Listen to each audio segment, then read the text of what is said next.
There was silence for a little moment. Mitsuri looked at you and was about to raise her hand, but once again, someone interrupted. I'll do it. It's not flamboyant if you don't take any challenge, Tengen had excitedly said. Shinobu seemed to give him a glare, and Mitsuri had given you a guilty look. You sighed and turned to the two of them. Guys, it's fine. I'll maybe be alright. What you said was true. Tengen was built like a truck. Like, how do you do that? You're a teen in this universe, boy. Hataru seemed to complete of this was a good idea before shrugging. He was, oh god, I'm sorry. He then walked back over to the dresser and took out 2 katanas, or Japanese swords, whatever you want to call them. Okay, the only rule is that you cannot kill each other, Hataru said as he tapped on your shoulder, pretty much telling you to get up. You nodded and stood up, suddenly feeling self-curiosity because of how self-consciousness because of how many people were here, but you sucked it up and walked over to where Tengen was, standing opposite of the hulking teen. Are you ready to get defeated? Tengen confidently said as he crossed his arms. Then Hataru gave him his sword. I don't know, you said and shrugged, Tengen returning the gesture as he had taken the blade from him. All right, begin, Hataru said as Tengen came at you and swung his sword. You had surprised yourself when you actually caught it with the hilt of yours. But damn, did it take your strength to actually keep the sword in hand. God, I'm yawning. Well, Tengen was built like a truck, so pretty good for someone of your size, Tengen said as he... Oh my god, why the fan? Tengen said as he finally let you go. But you have... but you have bigger titties than me, you said lowly. But he heard you and seemed to go into shock. I hate that stupid fan. I'm sorry, guys, for it. Ah! What? Ah!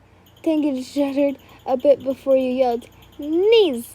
You kicked him hard in the kneecap.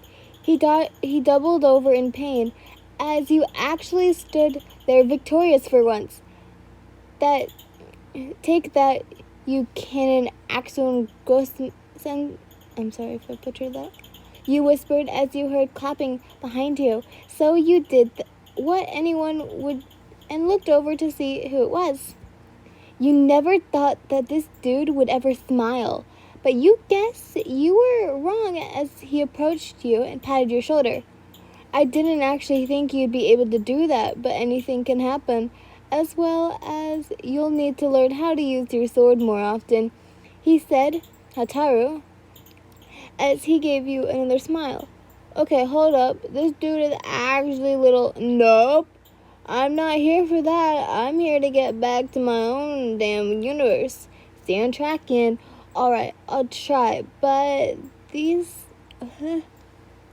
these have a mind of its own, you said as Hataru laughed a bit, sending you back to your seat, then helping the still on the ground Tengen back up.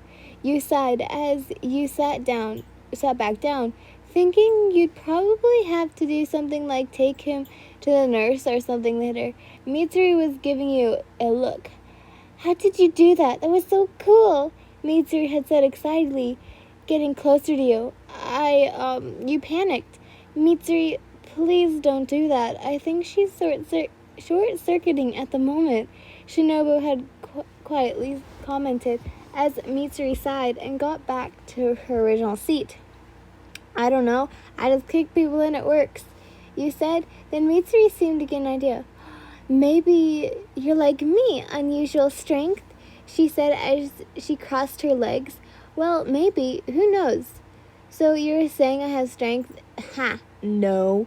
You said, as you know about the situation with your legs. But the rest of your body, no. You can't even pick up a brick. And I'm not joking. Sorry if you can. Hey, it also seems you wowed almost everyone. You heard Shinobu as she tugged on your sleeve. You then finally noticed that people were either looking at you weirdly or, holy shit, fucking Gome, he's gigantic. Wait, what were you saying? You couldn't remember as you had a silent meltdown over how fucking huge this motherfucker was. Mitsuri and Shinobu noticed your silence, but someone had spoken before that. That was awesome! You had heard Inosuke yell as you saw him walk over to you dramatically and sit down next to you. Mitsuri seemed to fangirl once more, and Shinobu seemed to not care. Thanks, Inosuke, you said as you scooted away a bit. That's what's with everyone getting close to you. It is like an unspoken rule or something. You betcha. Also, I want a rematch. Inosuke had spoken, grabbing some more attention from nearby people, as well as your hand, which what he placed on his head. What the hell are you doing? You said as your arm laid limp in his grasp, as his face was flushed, but kept his excited expression. Give me, one of those things you did earlier. I mean, yesterday. He said as he scratched his head. Wait, was he talking about head pats? Probably. Right now, okay. You gave in, knowing that he wouldn't stop asking. He seemed really content with it, so you could feel the pair of stares of Mitsuri and Shinobu, and a couple of other people. Dang, they must really be getting the wrong idea. So which that in mind, you stopped. Inosuke whined, but mostly remained silent as Hataru finished getting everyone together. All right, everyone, let's go outside for our practice. This room is too small for this. He said the last part was under his breath. Everyone made a sound of agreement and got up to go get their stuff. Whoa, you just realized how cramped it is in here. And most certainly when everyone is trying to get to one area. Sorry for all the yawns. I don't know why, but I've been tired lately. Nope, you said as you backed off from the ranks. You can come get your book bag later. Looking around for anyone you know, you had witnessed Shinobu slap Zenitsu while Tanjiro seemed to have a panic attack. You felt him right now. Too many people in one area is stressful, but you felt a tap on your shoulder. Excuse me, I couldn't talk to you earlier, so I wanted to say that I'm impressed with, I don't know how to say it without sounding weird. Yorichi. You turned around to see a kind smile on the obviously taller than you boy. Thanks, I'm Yin. You asked, giving out your hand for a handshake, which he gladly took and shook it. Oh, by the way, my brother is really impressed as well. It looks like you can't even throw a punch, but as it looks like you can't even, oh shit. But as we know, that's not true. He said as he pointed over at Kokoshibo. I'm gonna put Michu Kasuyo, which is his real name of Kokoshibo, whichever goes in this universe. But he seemed to notice and look away, keeping a stoic expression of I don't give a shit. Nah, sorry for him being a sore puss, but I hope we can talk more in the future, God, Yurichi said as he gave you one of his signature smiles that he's known for. All right. Dang, you never thought you'd be this bad at social awkwardness, but he more than you. As he walked off towards his brother, you had heard Hataru yell over the other students to back away from the ranks. Sighing as he said, he put them in our seats after.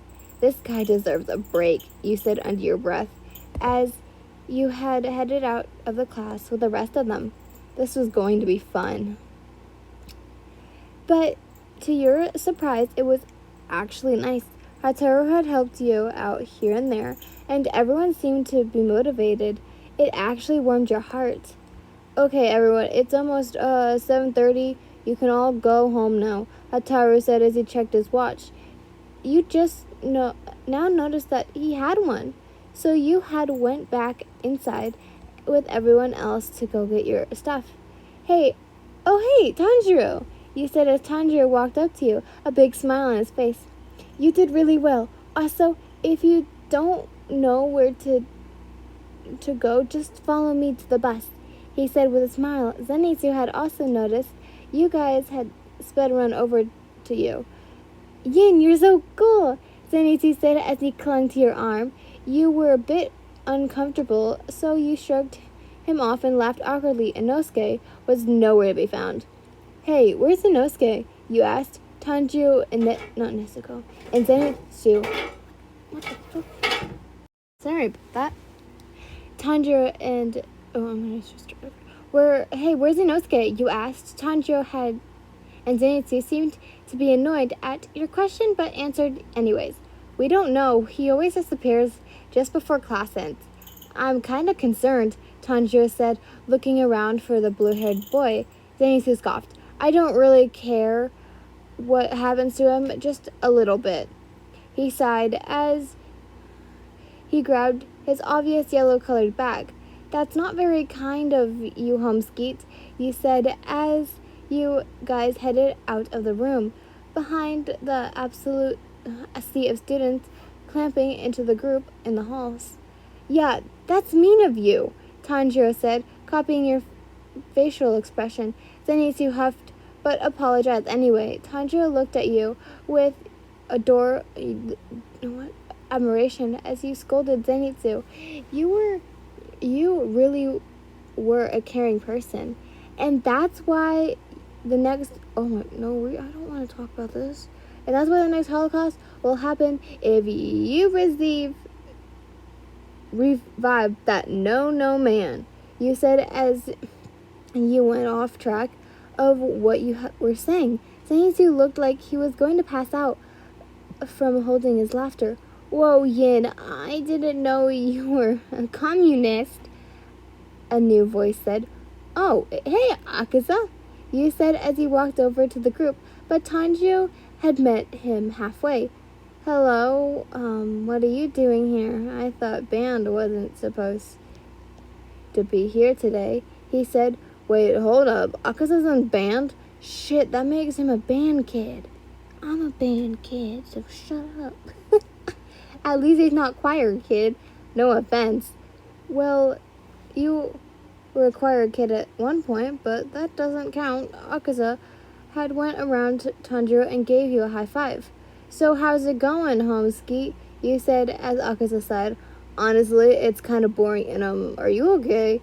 Akaza said as he leaned past you, pointing at a clearly scared Zenitsu, who ran over to Tanjiro and hid behind him. Don't mind him, he's always like this, you said as you blankly stared at the pair, which Tanjiro was yelling at Zenitsu for being rude. You then felt Akaza... Oh my god, Willow, please stop. You then felt Akaza bump into your shoulder with its elbow.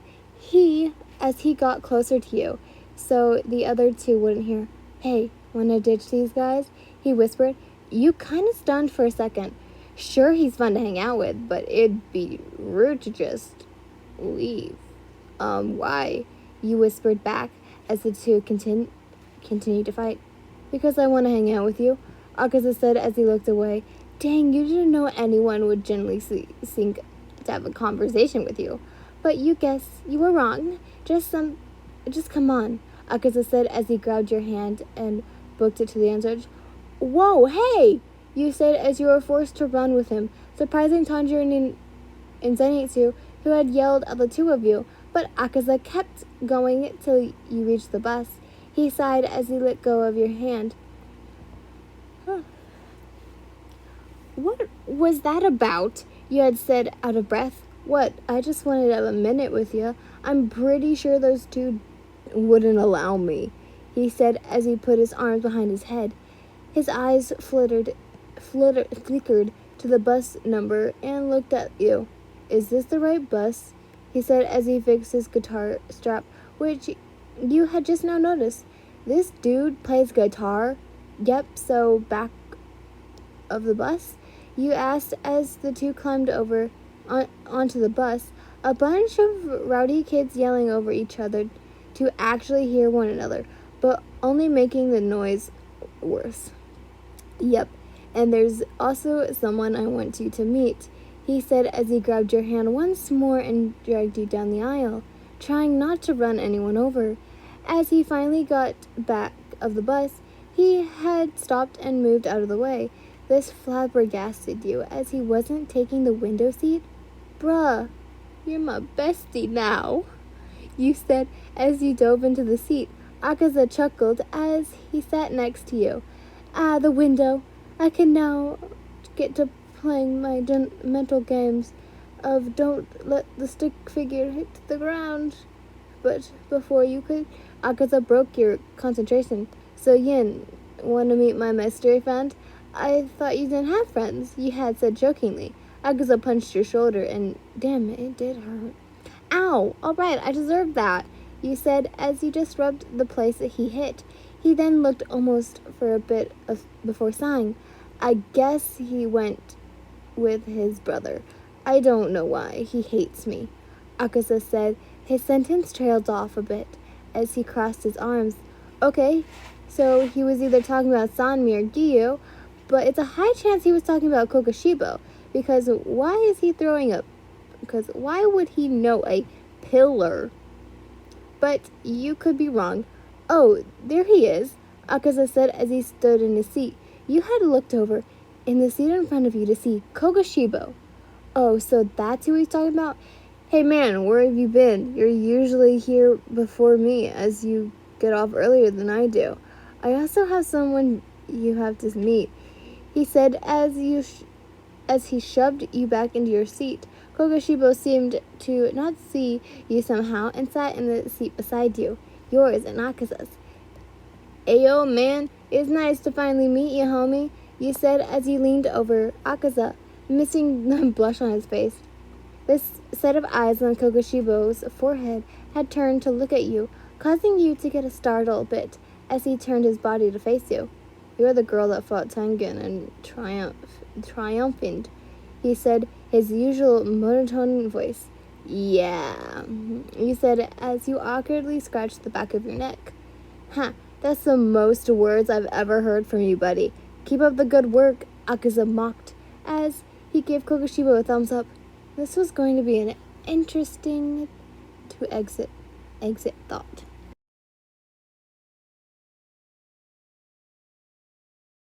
Taisho era secrets, even if it's not the Taisho era period.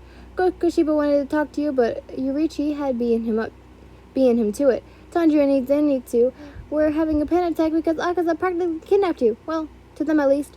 After that second meeting with Akaza, he strangely wanted to see you again. Tengen was so proud of you. I don't fucking know. But yep, here we go. That's it. Bye, lovelies. I love you so much. If you guys want to see part 7, come tomorrow. Whippy!